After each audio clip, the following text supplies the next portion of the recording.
Shut up and sit down. Welcome to the Health and Wealth Podcast with your hosts, Tim and Carter. What's trending, Enrichers? Carter Wilcoxon, founder of CSI Financial Group here, with my co-host and former wealth advisor, Tim James, founder of ChemicalFreeBody.com and your new health advisor. This is the show where we reveal the connection between physical and financial abundance. Hey, welcome back, Enrichers. Very great to have you back, and we are extremely excited about our guest today coming in here from the great Northwest, which is where my esteemed co-host, Mr. Chemical Free Body, Tim James himself, is located. Tim, how are you, bud? I'm doing awesome. Glad to have a fellow Northwesterner on the call with us today. And I just want to take a moment too and just make a shout out to the Enrichers out there. I really just want to send some love to you guys and thank you guys for tuning in and for enjoying the episodes and sharing them and spreading the word. We really appreciate it. And, Carter and I are never going to stop. So we're going to keep trying to do whatever we can to improve it and make this platform a cool place to come for not just advisors, but other people that are interested in health and wealth in their lives. Yeah. So on that point, by the way, a quick little update. Today, I just scheduled, as most of our guests know, and the Enrichers are listening, we launch it every single week. So we record once a week, only because that's as much time as you and I really have, right, Tim, just to record 1 hour-long show a week. In fact, it was funny. Christina the other day was like, are you going to start having to record twice a week? I'm like, no, I can only handle recording once a week. But here's what's interesting. It's starting to gain so much traction that I just scheduled our guest today. We started February recordings. So that's how far out we are until it's possible to get onto the podcast. So with that being said. Wow, it's like getting a ticket at a sold out show. I know, right? I know. So cool. Our guest today, David Bigelow. David, thank you very much for joining us, and I'm glad that you're not going to have to wait until February to come on to share your story. Thank you. Thanks, Carter, and thanks, Tim. I'm excited to be here. Yeah, perfect. Well, so we can hear you loud and clear. Our Enrichers are excited. Sit back and enjoy. I got a chance to, quote-unquote, interview David with him entertaining the idea of coming on to the podcast. We're very thankful that he decided to be on here with us. And it's really interesting because he's got a very, very cool backstory. And luckily for me, we're all sitting down in front of the camera for those of you who are not watching at home. Otherwise, David would be towering over me because of his background and what he's done. But with that being said, the Enrichers, David, want to get an idea. What led you down this path and this journey to really having a heart for helping people in the financial services business? Was it something that, you saw with your parents? Was it something that happened that you had an influencer as you were maybe in junior high or high school or whatever it is? So take us back as far back as that goes. What started the path to the financial services industry for you? Yeah, I think at the core, probably what started first was just being involved in athletics and being exposed to coaching and really kind of having a yearning for helping others and, helping guide people, and whether that be in athletics or now finance, actually both a little bit. So I do some, high school basketball coaching as well. But in terms of getting into financial advising, it was kind of pairing those two things of, my accounting and finance college background, MBA work, and then figuring out, okay, how do I add a personal touch to this? How do I add that coaching element? And it took a few years before, finding this eventual path, working in corporate finance. And then kind of this perfect storm of a few people just, it's like if you're out shopping for a car and you're thinking about a car, and then all of a sudden you see them everywhere on the road. It was kind of this tick that I had. And then all of a sudden it seemed like, every week I was meeting someone who was in the financial advising field, and not only that, but working for an RIA, which was really a model that I hadn't been exposed to as a kid or even in college. So, or in my early professional life. So, kind of happenstance, and then looking for opportunities and getting introduced to a longtime family friend who was at Paracle Advisors at the time, and then one thing led to another, and here I am. So really grateful that I found the path for sure. Yeah. So just out of curiosity, let's go back a little bit to the coaching thing. So my backstory, as some of the enrichers may already know, I started out being a national trainer for PF Chang's, and that ended up getting me into the golf business. And I then became a teaching pro, and I really, really loved teaching. I loved, doing a lot of that, and that led to everything. It's kind of sort of just like a heart that you have for that. So how does, you being a coach with, and I remember you saying, and you just alluded to it, you do some high school coaching and everything. How does that sort of, help you with how you're working with your clients? Yeah, I think it's a lot of it is very transferable in terms of technique or the process, and one, kind of figuring out who you're working with. So who are you coaching, and adapting your style to fit them so that they can receive your message. And then I really enjoy the, asking the right questions and helping lead people to the answer. Or, if it's in basketball, hey, if you could, redo this cut, where would you go? Or if it's in financial advising, hey, here are 2 or 3 great options. Here are the pros and cons. But at the end of the day, it's your decision, and getting that ownership and buy-in. So I think there's a lot of, it's fun to do the analysis, do the deep dive, and then kind of distill the complex down to some actionable decisions that someone can take and feel good about, and feel like it was a collaborative process versus just, being told what to do. So it's fair to say then, coaching, a lot of that has to do, you said it, collaborative, right? Teamwork, right? Everybody's like on the same page to be successful. Now, typically, some of your best coaches they were really good players because they were coachable themselves. So what was your original athletics that you were doing when you were being coached? How did that really kind of help you to become a coach?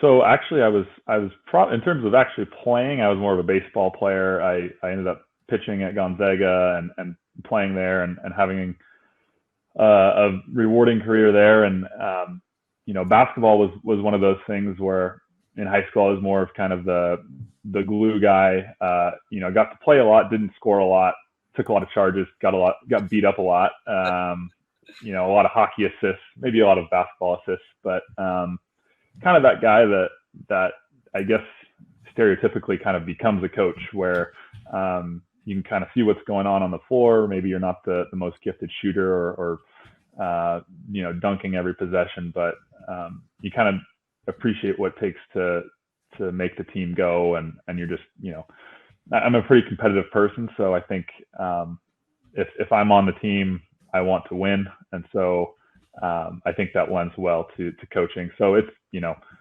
in finance and personal finance, it's, hey, if I'm on your team, I want to win with you, and I want you to do well. And it's pretty cut and dry for me. Like, if I'm on your team, I want to see us do well. So I think that's rewarding. You want to win.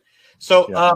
Here's the interesting thing, Tim. Whenever I was having the original conversation with David, and I was getting a little bit of his backstory, he was telling me how we went to Gonzaga and he pitched and everything. The first thing I thought was, okay, you played basketball or coach basketball, and you're tall and you're a pitcher. I started thinking to myself, I couldn't imagine what it was like having to go up against like a Randy Johnson, because I played baseball, my whole life, and I know you played baseball too. Like, that would be intimidating to see this like big, tall pitcher. And then I'm like, were you left-handed also by any chance? But here's what's interesting. As we continue to talk, and he said, he went to Gonzaga. I said, well, hopefully we're not going to cut this interview short, because my wife went to Baylor. And so, I know that might still sting a little bit for them to show up. But then I said, if it's any consolation, I'm also a Chiefs fan. So I felt much like what you felt like during that Baylor Gonzaga game where you're like, are you even going to show up whenever the Chiefs played the Buccaneers last year?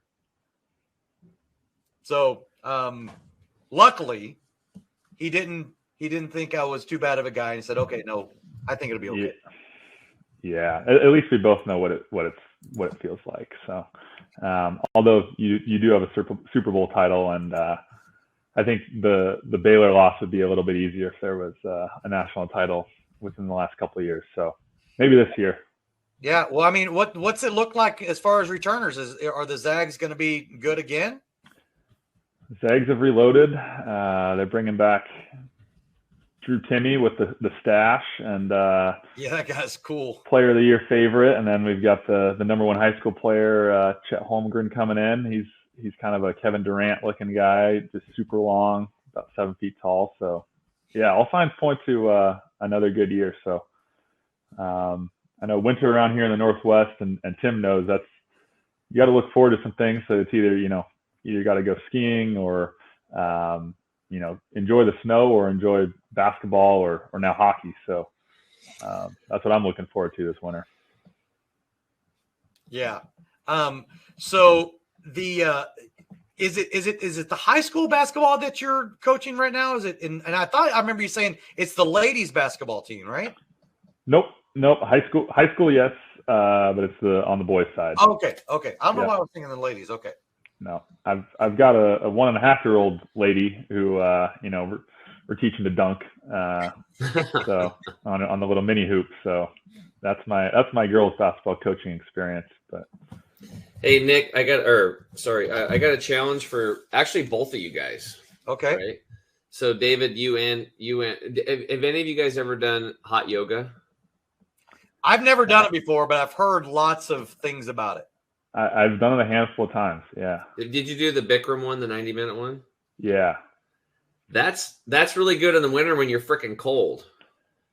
Yeah. When you get done, you feel amazing. But when I took a bunch of my baseball buddies into that, I'm like, yeah, come on over and do yoga with me. And they're like, they've been out of shape. They haven't worked out as much since college, and stuff. And I had a few of them go, holy crap, dude, I can't believe how out of shape I am. I mean, the reality just is like a brick wall hitting them in the face. But half of them ran away from it, but the other half, I think, are still doing yoga because it made them feel so darn good. And they felt something. So that's a good thing to do in the winter. It's freaking cold. Go into a hot yoga room. Let me tell you what, if you have aches and pains and you feel like you're getting old, I feel younger every time I come out of that darn thing. I feel like I can't breathe actually coming out, I feel good. I feel like I can breathe again. Yeah. It's pretty intense. It's like, I actually talked to a Navy SEAL one time, and he said that Bikram hot yoga is actually harder than Navy SEAL training. And I was like, what are you talking about? He says, well, with Navy SEAL training, you can't leave, but with yoga, you can get up and leave at any time.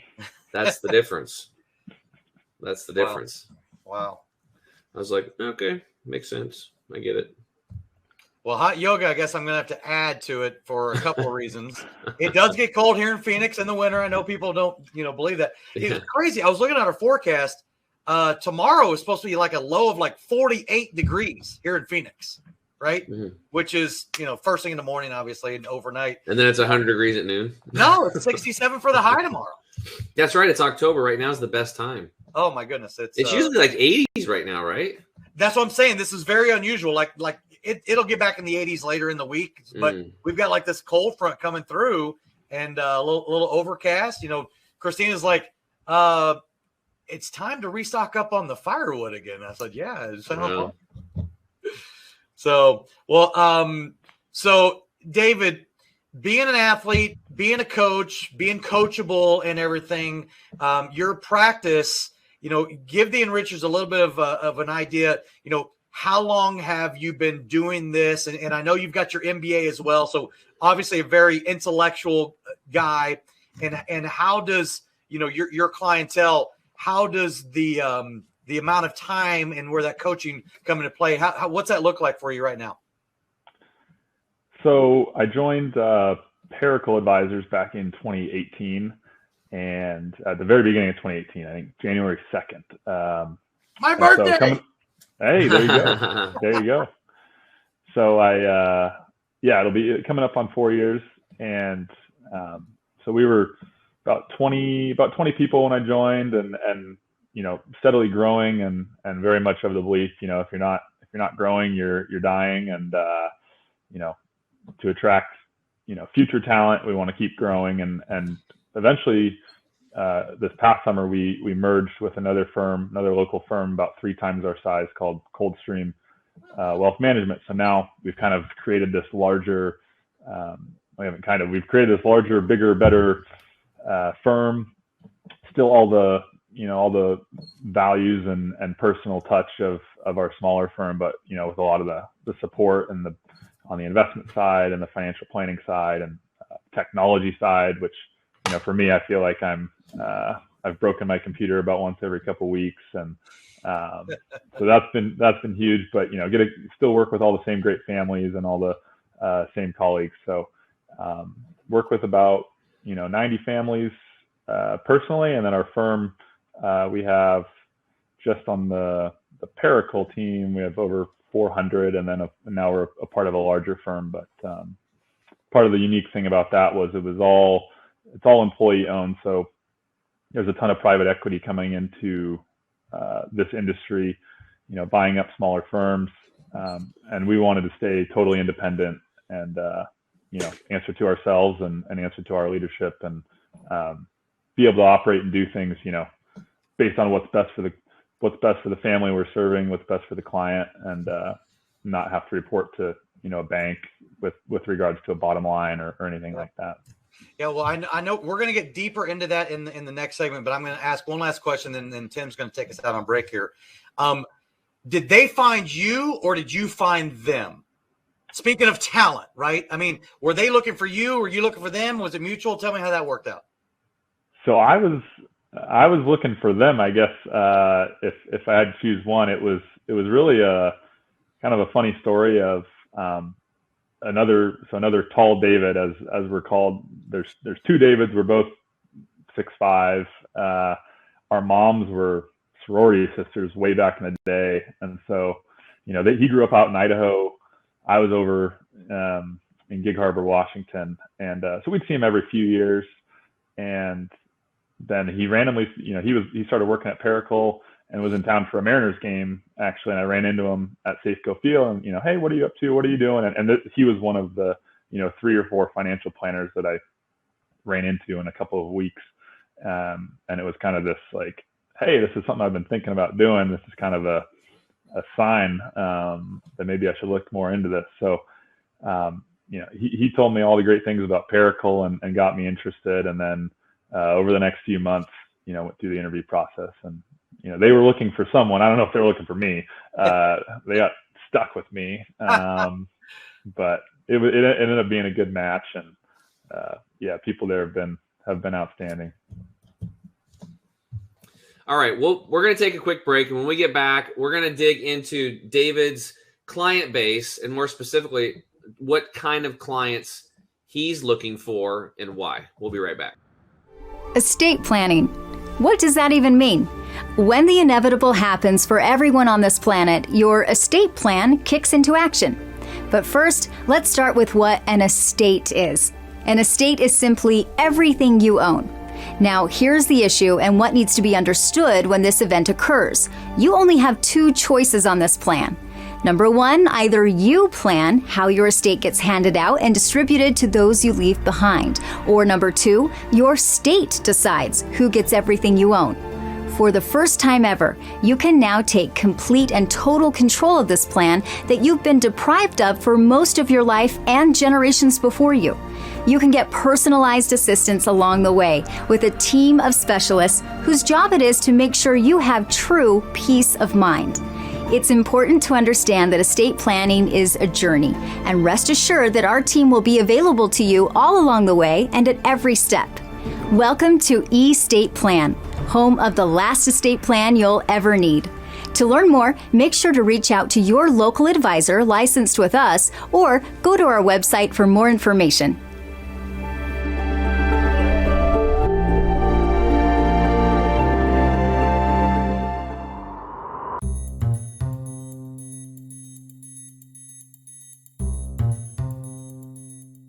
What's up, Enrichers? Tim James here. I'm back with my co-host Carter Wilcoxon. Today we've got David Bigelow in the house, certified financial planner, and David's actually up here in the Northwest with me. He's out of Washington, where I'm here in Oregon.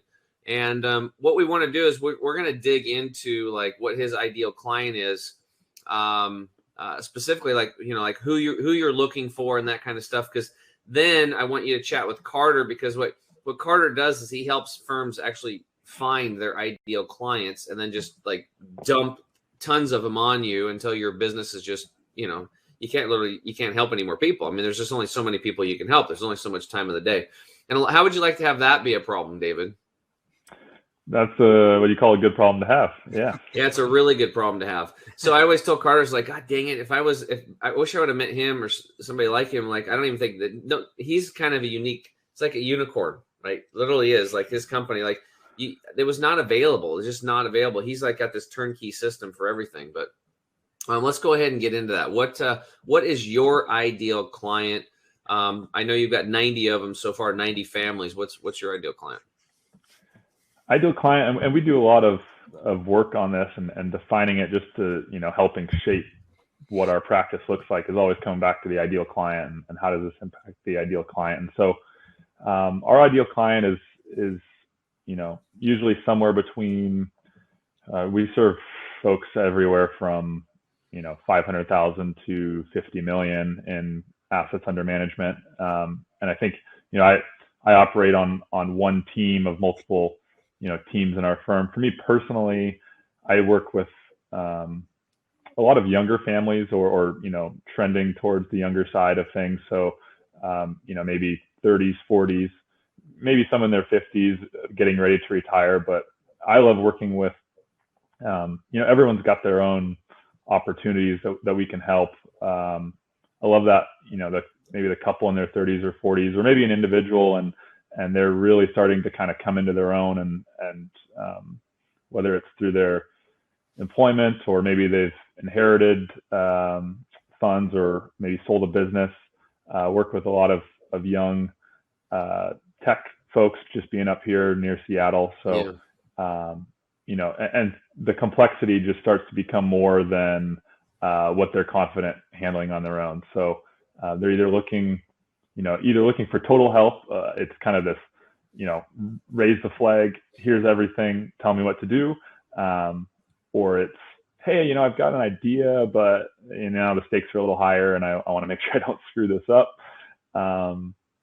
So either way, just, whether it be new tax issues or, they have RSUs that are vesting and they're not sure what to do there. They're, maybe concerned they're over concentrated to their company stock, concerned about saving for college, and then just starting to kind of, retirement may be a ways off, but starting to figure out, hey, is it possible to maybe retire early or have some freedom early? All these tech firms, they run hot and quick and can get burned out. So it's, how many years do I need to do this before I have that option? So I guess ideal client is really anyone looking for, sound fiduciary advice that, appreciates the help and wants a team rather than just, I guess, playing one-on-one by themselves and not really sure if they're doing it right. So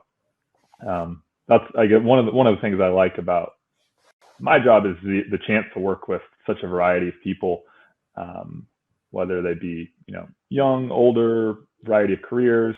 There's so many paths to people having financial success and feeling like, they're financially healthy. Financial confidence is is how we phrase it. So just that, they're sleeping easy. They're not worried about their finances. And if we can be a part of that, that's super rewarding. Yeah. So it sounds like, David, that of those, if you broke it down, percentage wise, of those 90 households, that a lot of them are what they call Henrys, right? And for you and Richards out there, you don't know what the acronym Henry stands for. It's high earners, not rich yet, right? So they're making a lot of money. but they're, and earning a lot of money, but they're not, they haven't reached that level yet. Right. Maybe the stock option hasn't really materialized yet, or whatever. They haven't had a liquidity event, so to speak. And you're in that tech world there in that, Seattle area, right? Aren't you? I mean, that's like the backyard's Microsoft, isn't it? Yep. So Microsoft for many years, and now Google's presence and Facebook and Amazon, whether it's Seattle or now a lot of them are also have a presence in Bellevue and Kirkland. If you want to know where Google's going, type in Google Kirkland campus. They, I think, quadrupled in size a few years ago, and then they're doubling that. And so, they're definitely have a huge presence. So, yeah, I mean that's where we do get a lot of folks that we work with, and then just by our MO is serve them well and serve them well enough to where they would want to they trust you to refer a friend or a family member. That's kind of the highest compliment that we can get as advisors. And then, I mean, lastly, one of the other things that got me into this was just helping.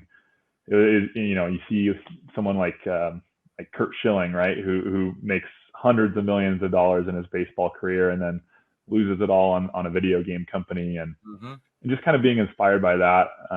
Having a lot of teammates get drafted and play in the major leagues, and just that desire to be able to help them, help someone who maybe doesn't have a long earnings potential, but in the time that they are earning, high dollar amounts, set themselves up for the future. So whether it's a performer or an athlete or whomever, high, stock awards or vesting, helping people capitalize on that, and really, has the potential to change their life and change their kids' life and the whole trajectory of their family, and just making sure that they do capitalize on it. So it's fun either way. Yeah. And I love that because, our foundational approach really is one thing that we, pride ourselves in is answering the question, how do you want to be remembered? Right. And planning goes a long way in being able to answer that question. So a lot of the advisors that we work with, we give them the tools to actually be able to ask the question to their prospective clients, which is not a typical question to get asked, right? If you're a client, most advisors aren't like, hey, just out of curiosity, how do you want to be remembered? That's not a typical question that most advisors ask, but because of the solutions that we provide, we lead into that with that question, and that leads to everything else that we're going to, help them with. But one of the things that you talked about, and another one of the things that we, speaking of coaching, that we really sort of coach our advisor partner network that we talk about on a regular basis that we work with and work through, is training them to have what we call 4A clients. Now, a 4A client, and this is something you can use yourself, David, if you want, and I might have even said this to you on our interview. A 4A client, ideally speaking for our advisor partners, is someone who has the right attitude, the right aptitude with assets, who can become an advocate. Now, when you can create more 4A clients, exponentially your practice will grow. And it's because of that last A, the advocate. If you can create an advocate, a raving fan on all the things that you provide and deliver, now all of a sudden you're not getting referrals, you're getting introductions. And that may seem like a small difference, but it's huge. An introduction is going to take you much further than a referral ever will. And a lot of times the advisors that we work with, they don't ask for referrals. And we've heard this from them a lot of times because they feel like they're begging, right? You're like, okay, I did a really good job for this family. And then like, hey, do you know anybody else that's like you that you can introduce me to? It feels like begging for them. So by being able to create what we call these 4A clients through our business development that we have, it really does help to allow them to come to their own conclusion. Like they feel bad not introducing those that they know to David, right? As an example. So that's the one thing that I wanted to bring up is our entire approach is all about three things for our advisor partner network. It's client acquisition, right? It's client retention, and ultimately it's generational control that this really does. But we set out on this journey to do these 3 things for our advisors better than anybody else, right? And it's, number 1, elevate the client's experience. And when you elevate the client's experience, you then do number 2, which is create professional contrast. You guys just got merged, you just got bought and everything, right? And you are competing or currently competing with all the other advisors in that area, right? It's a super competitive industry. You're all after the same clients. So it begs the question, what makes you different? I was on your website. Here's what makes us different, right? You have to have a true differentiator out there because it is super competitive. Our foundational approach is all about that. But then number 3, and this is where I warn a lot of our advisors, I go, careful what you wish for, because I know the traditional challenge for most advisors is client acquisition, right? How do you grow your practice? You said it earlier, David, if you're not growing, you're dying, right? So because of the tools and the resources and the things that we've developed that Tim was also talking about, which is like, dang it, Cart, I wish I knew you years ago. I'd have stayed maybe in the wealth advisory space. I'm glad you didn't. I'm glad you're in the health advisory space. But well, it would have been an easier exit. Yeah, for sure. It's careful what you wish for, because if you do it properly with all the things that we deliver, you're going to competitor proof those ideal clients. See, it's one thing to get the clients. It's another thing to not lose them to a competitor at some point down the road. So everything we do is about that glue that binds and helps them to become that advocate that now not only are they never going anywhere, they're introducing you to not only family and friends like them, but a lot of times they're introducing you upwards, AKA to their mom and dad who are in retirement or just retired. And they're like, okay, mom, dad, you have to meet David because I can't get over all the things that he does. So anyway, I just wanted to kind of sort of share that with our enrichers, that is the one thing that we really try when it comes to like the ideal clients, to create these 4A clients that ultimately lead to advocacy for you. Yeah, and I like the first A, the attitude one a ton, just because one of the nice things about being at a firm that's had success and is growing is you can really be selective to a certain standpoint in terms of who you're working with. And I think in this business where you are working so much with families, with people, it really is comparable to being at another firm and they're almost like a coworker of yours, right? You're setting up meetings, you're interacting. Hey, let's chat about this, or even as something as small as, hey, could you sign this and get it back to me? They really are a colleague in many ways, and we're working, alongside them. And so it makes our lives better and makes the relationship better if we're able to, really be selective and work with people we like working with. If they're not someone that we would, hire to work with internally, it's, why would we want to work with them externally either? And so that's been really nice to be part of a firm that, with coworkers that I think, everyone enjoys working with, and then just to get to work with such neat families and tons of smart, interesting people with awesome goals. And they do, it's so fun to see what you kind of live vicariously through some of them and what they're out doing. And you get to hear all the cool things they're doing, whether it's they're going to Machu Picchu or going on a crazy trip, and just get to learn from them about life and how they became successful. So I like the 4As a whole lot. Yeah. It's I wanted to kind of sort of compartmentalize all the things that we try to help advisors grow their practice, and that kind of sort of helps to crystallize in their mind what it is that we're trying to do. And I'm sorry, you can have all the assets in the world, but if you're the other A, an asshole, you might not want to work with those people, right? If you can't, in fact, I was just having a conversation with some of my my own team, right? I mean, you don't hire people that are going to be a pain in the butt. That's not who you want to hire and work with, right? So, we're actually, for our other company, we're in a capital raise mode right now. And I said, I don't want to get the money just because someone's got the money to invest. they have to be someone that I want to have dinner with or drinks with or, go to a game with or, go play golf with, especially go play golf, right? 4 hours of, in the golf cart together. If I don't want to be in the golf cart with them, just because they have the money to invest, that doesn't necessarily mean it's somebody I want to be dealing with. So, yeah. Golf's a good test. If you can survive a golf cart, that's a good test. That will for sure. And you play a little bit of golf occasionally, right? Yeah, I do like golf. It's I think the natural progression of baseball to golf. So no, I get out and hit the ball around the course some. A lot of Army golf, a lot of left, right, left, but every once in a while you hit one straight. So yeah. Well, it's usually on the 18th hole too, right? Your best hole of the day. Yep, keep you coming back.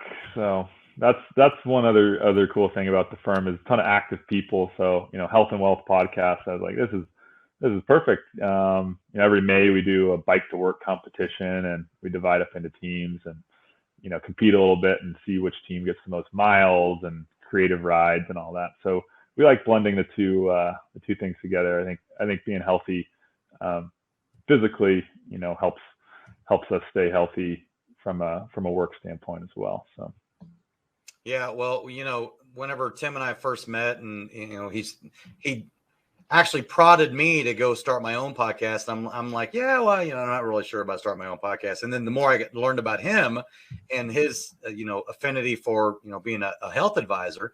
And then I ultimately said, well, why don't we start a podcast and we'll call it the Health and Wealth Podcast Show, right? And he goes like, man, that's something I wanted to do before, and that's a great idea. At the end of the day, and our most recent guest, we had Ari Rastegar on not too long ago, and without your health, doesn't matter how much money you've got or how wealthy you are, right? I have a saying that I've been using for years, way before I even thought about, a podcast about health and wealth. If money can solve your problems, you really don't have any problems at all.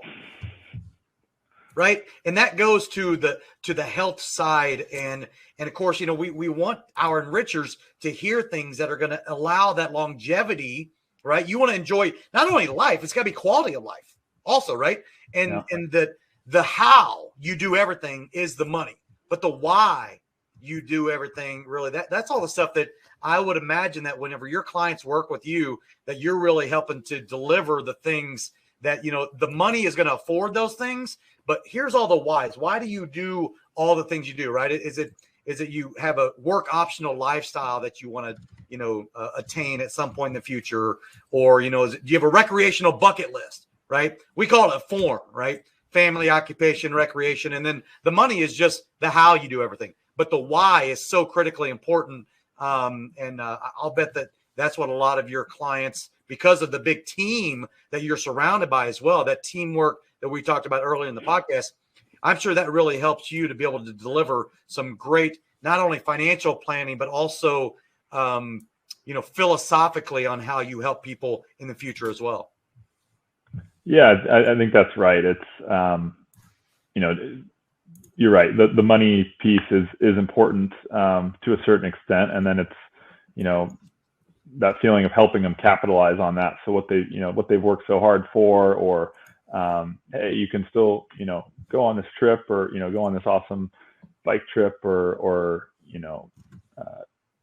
afford that, the monthly fitness, whether it's a Peloton or, a gym membership or what have you. And I think just, having that peace of mind goes a long way to their health as well. Right. So reducing stress and having, better relationships with their family members. So, maybe now money's not a stressor. It's not a point of contention between a husband and a wife. It's, when they're talking, it's more about, the things that really matter. So, I think, health, like you said, none of it matters if you don't have your health. So I think that's got to be first and foremost as one of the pillars that folks build upon.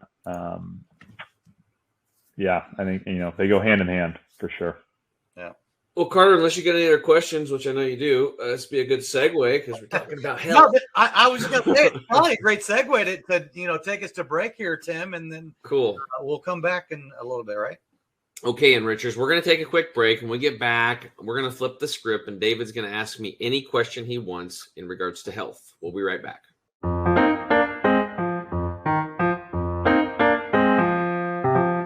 You want the absolute best for yourself, and you want it to be easy. That's why we created Green 85. It helps with detoxifying the body gently. We're proud it's chemical-free, unlike almost all other supplements you'll find. Bottom line, Green 85 will get you healthier. We look forward to hearing what Green 85 did for you.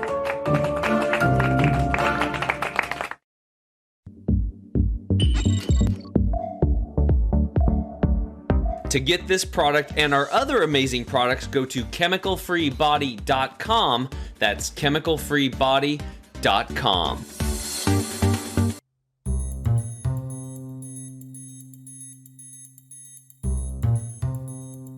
What's up, enrichers? Tim James here. I'm back with my co-host Carter Wilcoxon. Again, today in the house, we've got David Bigelow. And David's financial advisor, helping 90 families and growing. And, David, I hope that you and Carter can come together and work, and he can help you get to 180 families or 120 or whatever it is your number is, 400. I don't know. How many families do you want to help, or can you help? Well, I think as a firm, we could help, an infinite number of families as we keep, hiring and adding to our team. Yeah, we're focusing on you, brother. We want to help you out. Yeah, luckily, selfish here for a minute.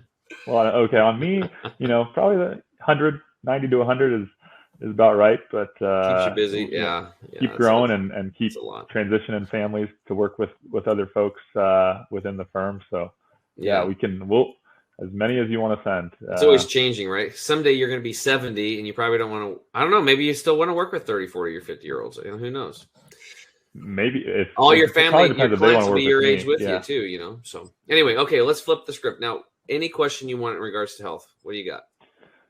Yeah, so as we've been recording this, you guys have been drinking your water. I've seen a lot of debate around water consumption, how much, and I don't know if there's a book called Waterlogged, and how much water would you advise drinking?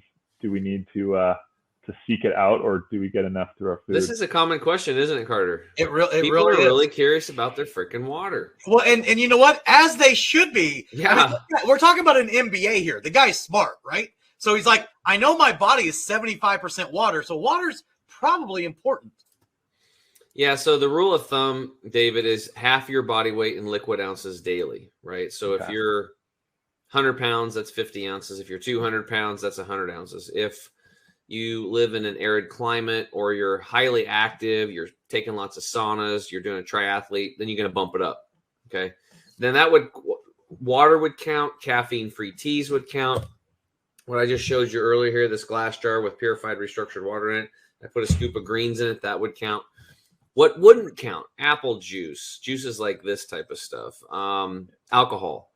Gatorade would definitely not count. Any of those garbage drinks. What's that other Powerade? Any of that garbage? Let's see what else. So anyway, just give you a few things that wouldn't.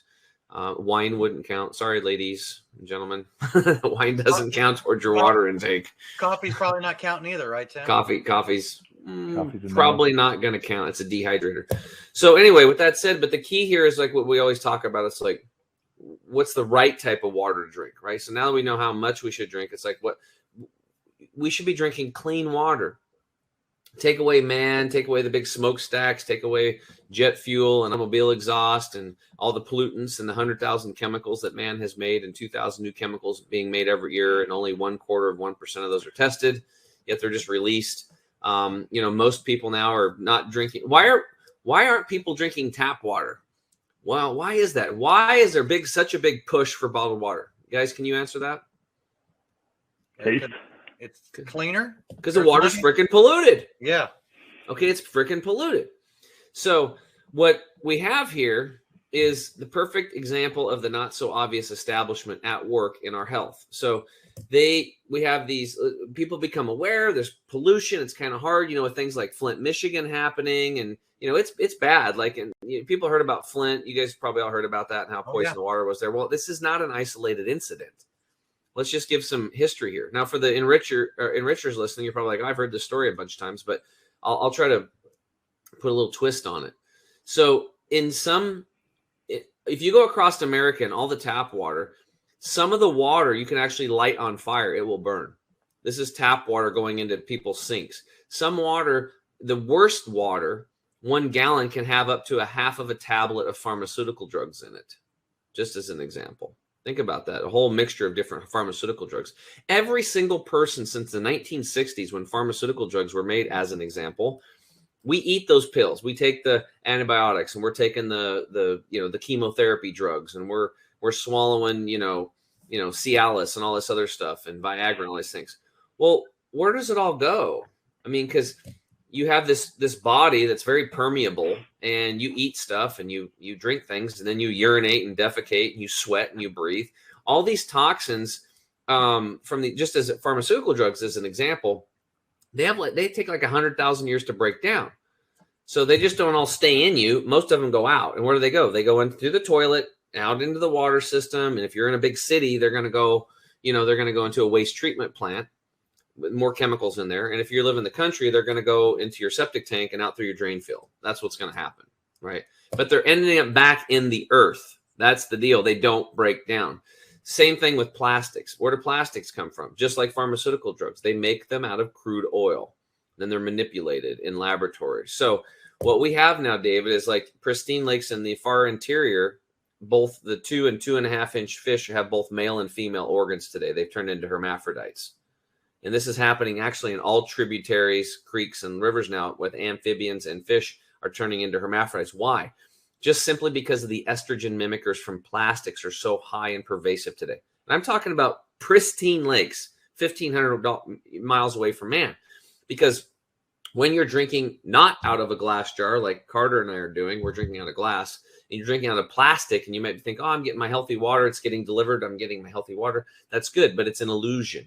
Because those plastic jugs, whether they're big or small or whatever, even if they say BPA free, there's BPB, BPC, BPD, BPE, BPBS, and they're just as toxic or more toxic. Okay. It's a game. These estrogen mimickers are disrupting our hormones, which means for women, thyroid issues, which are skyrocketing today. Over half the women in classes that I teach, hey, how many people got a thyroid issue? All 50% of the women's hands go up. 40 years ago, doctors that I work with, they would ask that question. He said, one little old lady in the back of the room would raise her hand and say, my thyroid's messed up, right? Prostate cancer, man boobs, guys out there, financial advisors, you got little man boobs going. A lot of it's a contributing factor is you're drinking out of plastic. Stop doing it. Okay. Stop purchasing stop feeding this industry. Drink out of glass, and you need to get your water right. You got to purify and restructure your water and set up a good water system. So David, what we do in corporate consulting is I'll come in and I'll just give you a hint what we do. We change your environment, right? We get rid of the fluorescent light bulbs that are literally killing you. Okay. And they did this years ago. They took fluorescent light bulbs because they see big corporations don't really give a crap until it affects their bottom line, right? Fluorescent light bulbs, that's fine. Or maybe they didn't know, whatever. But then they had all these people that are like getting sick all the time. And, think about being inside of a big box and there's no windows and you're working all day long in fluorescent artificial lights, not real, not the sun. Well, they got depressed. They were sicker. They were taking more time off. So they took the fluorescents out and all they did was put in full spectrum lighting closer to the sun. Not perfect, but closer. And then morale improved, less sickness, less time off of work. It was good for the bottom line. But we want to do this for our health and for our children's health. So what I did after learning about that, I changed out all the light bulbs in my house to full spectrum lighting, wide spectrum or full spectrum. Now, your wife might not like this in some situations. The only time I would say it'd be different is you'd maybe around your nightstand getting to bed at night, maybe you'd put a soft yellow light in there, right? It's just nicer. Plus, if you have that light going on all the time, especially before night, then your body thinks it's still light out and you're not going to start producing serotonin to go to sleep, right? All right. So, but back to the water. So my point is that we have to get our water cleaned up today. Like so many people are having issues. Now you have a 1.5-year-old. So you just had a baby not too long ago. Yeah. Did you know your baby, and I hate to break the news to you, but everybody's dealing with this, dude. And I was put back in my chair. Go type in these 3 words when our conversation's over into your browser: umbilical cord and chemical. Umbilical cord and chemical. You'll see papers, David, going back to 2005 that show that every single child being born today has over, they looked for 400 chemicals. They found 250, or 71% of what they were looking for in babies and young mothers, like the healthiest supposedly of all of us. And 180 of those are chemicals in your child cause cancer. This is why for years, the number 1 killer of children has been accidents. It's always been that way. Kids are, they bump into things. Things happen, right? They're accidents. Today, children from birth to 5 years old, it's no longer accidents. It's now it's brain cancer, and that's killing our children. Brain cancer, completely chemical, right? Starting in the umbilical cord from mommy and daddy being polluted. So then we fast forward the 5-year-olds to 16-year-olds. It's still the number 1 killers, accidents, but number 2 is the tie between brain cancer and leukemia. So what's going on? Well, our environment is polluted. People talk a lot about global warming and climate change. They can talk about all that they want. The real problem that we have in our environment today is pollution. That's what we have. So if you are an intelligent person and you have a system, and you want to have an intelligent system, which is your body, it's got input, output. You have all this stuff going on in the middle, transport, conversion, and storage. But as an intelligent individual, you have a sensor and you have a controller, and your controller right now is getting educated on some of this stuff.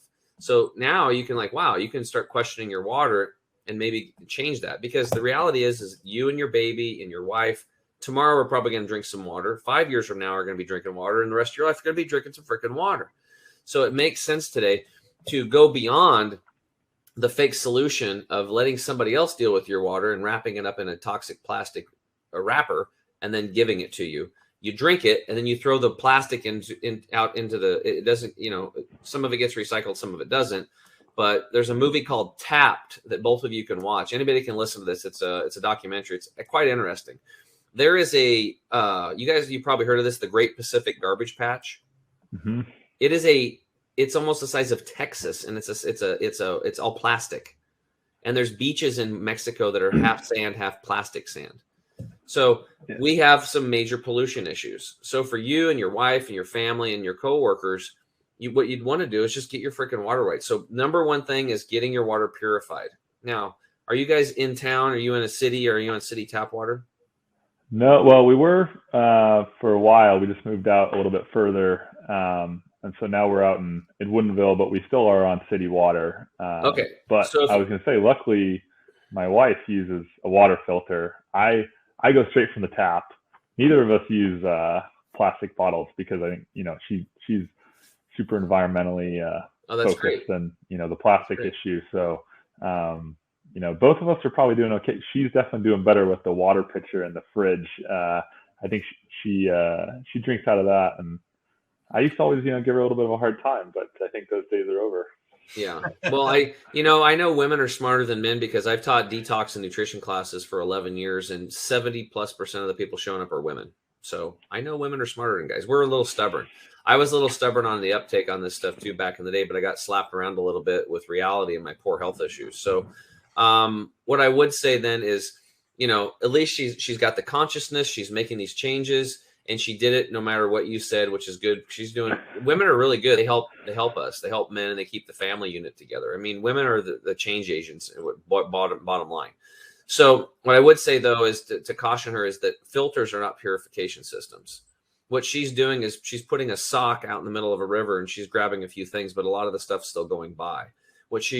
Purification is what you need. So there's single purifiers, reverse osmosis, deionization, distillation. These are a few of them.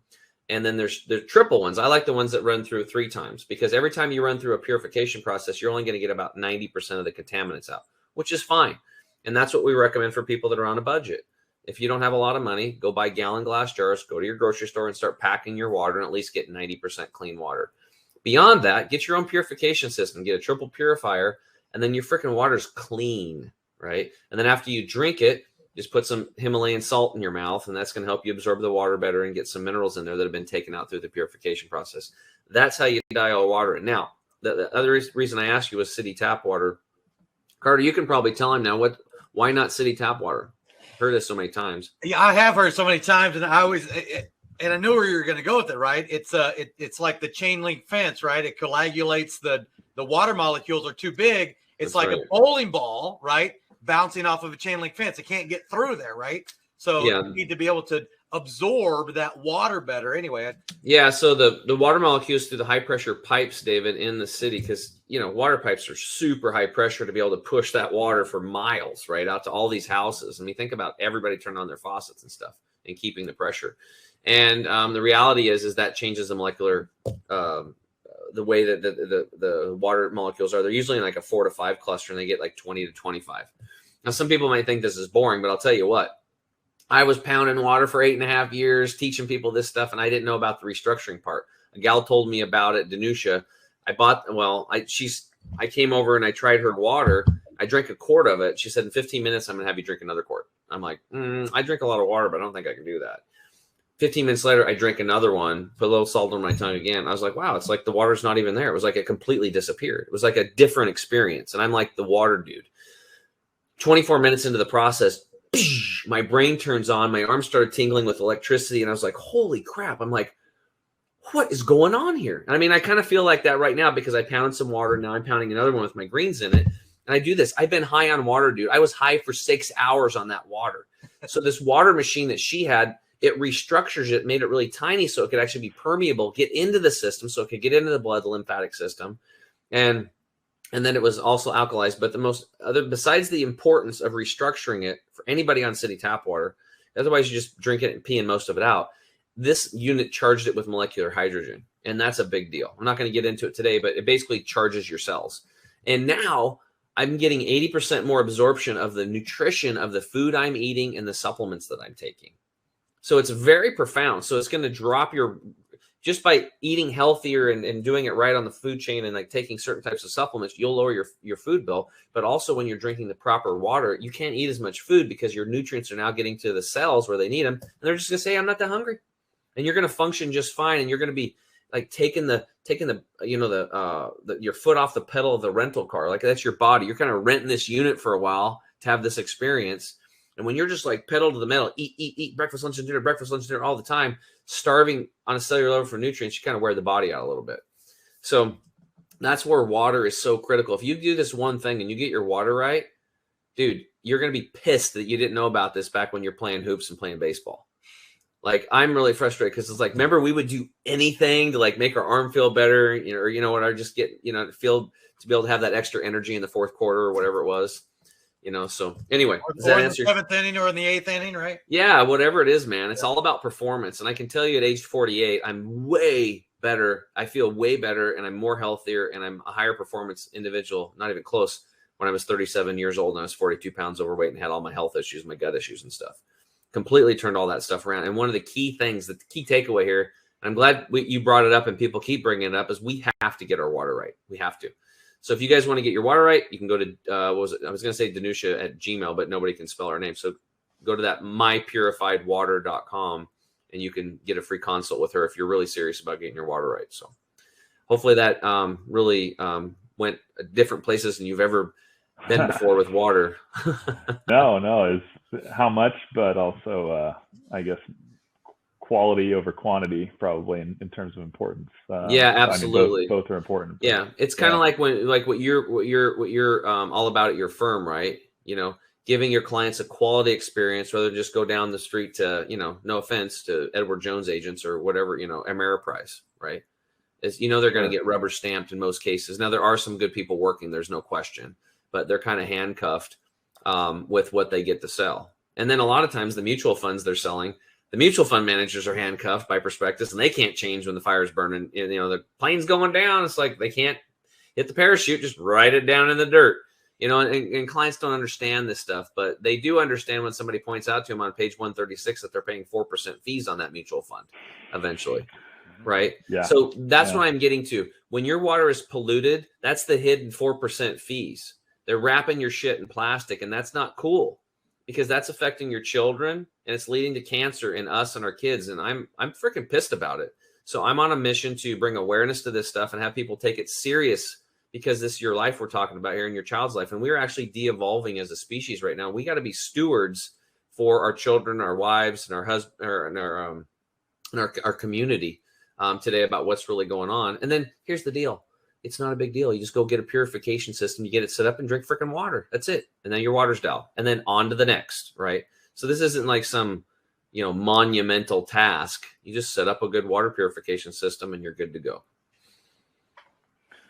There you go. Well, what do you think, David? Was that okay? Was that answer your question? Answered. Yeah. Yep. No, it is interesting. The unintended consequences of, hey, it's great that we can get water out to all these homes, and it's never been easier in some ways to live, right? You go flip on a switch, you go turn on your TV, you start your car, everything works. You got a cell phone in your pocket, and then it's some of the unintended consequences that the cell phone thing kind of freaks me out with. We don't know what the consequences are of having a phone in your pocket for even 20, 25 years, because it was never done until now. And so, well, that actually has been studied, and the phone companies in general, they did copious study on this, and it showed clearly that it caused cancer, and they buried those studies and rolled it out anyway. That's what happened. And I'm on the front lines of the health field, dude. I've personally coached 600 people through this process. I have thousands of people worldwide that we teach, and it's a major problem. Right. We had Dr. Elizabeth Plords on. She's highly sensitive to EMFs, 2G, 3G, 4G, 5G. Every time there's a rollout, she gets sick. And there's a lot of people out there that are more sensitive to it than maybe we are, but it's still affecting us on a cellular level. Like smart meters as an example, 2.4 gigahertz, the same as a microwave. Knowing what I know, I won't even be in the same room as you. If you turn on a microwave, I'm out of there.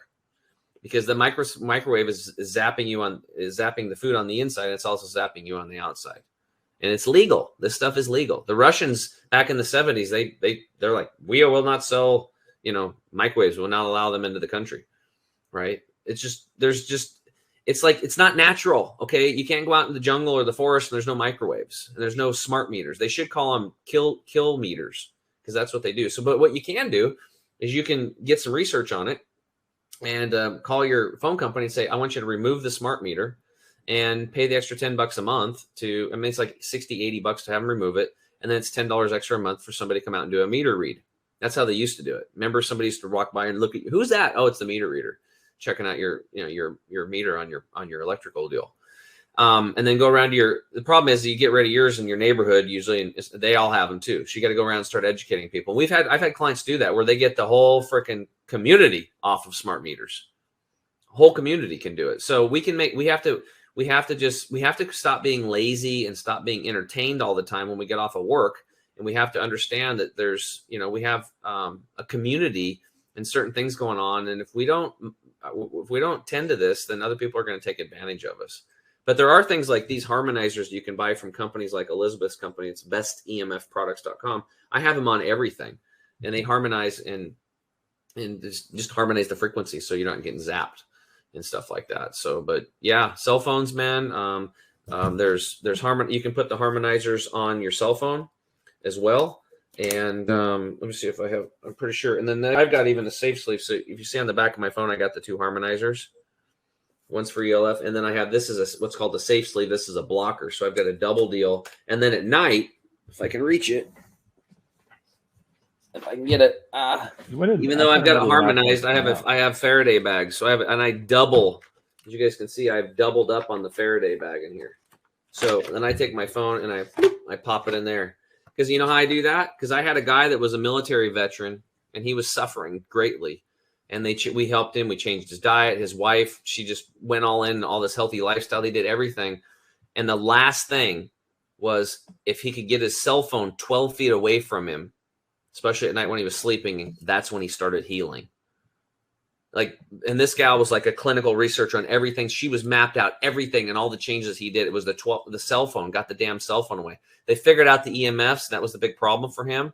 They sold their house. They moved out to the country, and they built a switch on the outside of this cabin. And when they would go to bed at night, they shut the power down to the whole house. And he just healed right up. So these invisible things, these no-see-ums in the water and these no-see-ums in the air, are causing problems to the human body.